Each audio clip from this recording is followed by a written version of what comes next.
Hello, my name is Brendan, and this is my hotel finder application. This is for finding hotels online. You can browse hotels, book, and leave reviews. So, show my models now. My analysis model here.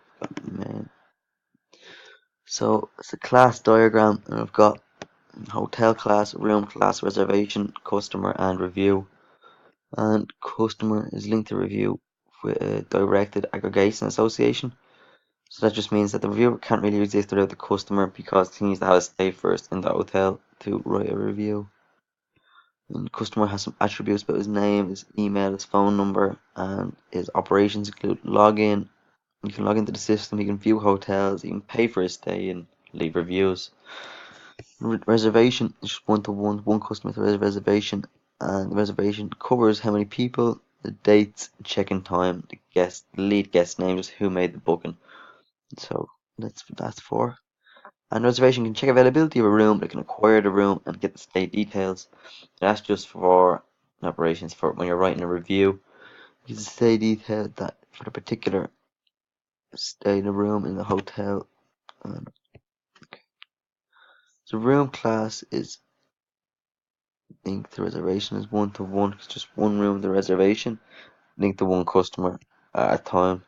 Just it's easier that way. And the hotel is directed again, aggregation association. The room is part of the hotel. The room doesn't exist without the hotel. The room has a room number, a capacity, how many people it holds, and the type of room is ensuite. Is it a penthouse? And it can then check if it's occupied, and it can get the cost for a night stay in that particular room. Yeah, that's that. That's our class diagram.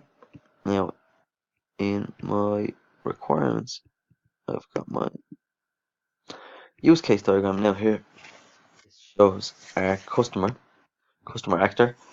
He logs into the system and then he has three options. He can either search for a hotel, manage reservation, or leave a review. So when he searches for a hotel, he can check the availability of a room, and if that room is vacant, he can make a reservation.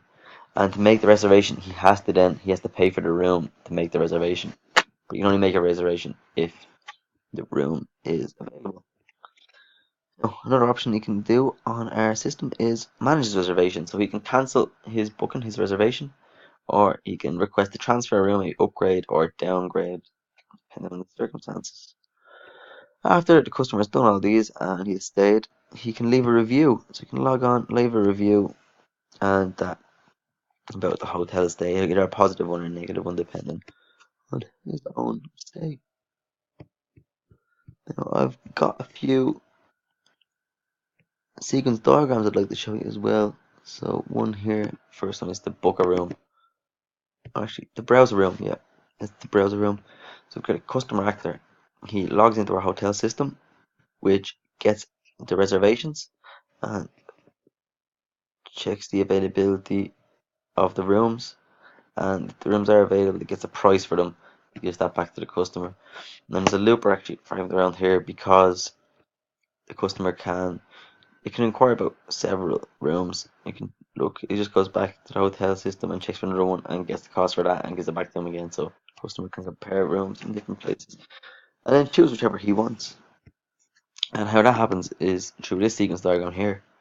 So the customer again logs into the system. The system checks availability of all the reservations. Reservations checks the particular room if it's occupied, gets the price for it, brings it back to the customer if he's happy with it. He can then acquire the room and makes a new reservation, and then he pays through the system. And he can log out then. And if he's happy with himself or he's unhappy, he can go and leave a review. And that's how this sequence diagram here deals with that. Our customer actor again logs into the system, gets the stay details of the reservation. Reservation then goes to the review. It writes a review. He can add a comment as well later if he wants to amend something in the review, change his mind. The system then realizes that and it updates its average ratings based on what the customer has entered, and then the customer can log out and then start the process again if he wishes. Now, so that's basically my project, my analysis, my requirements, and behavioral models. So I hope that's okay. Thank you.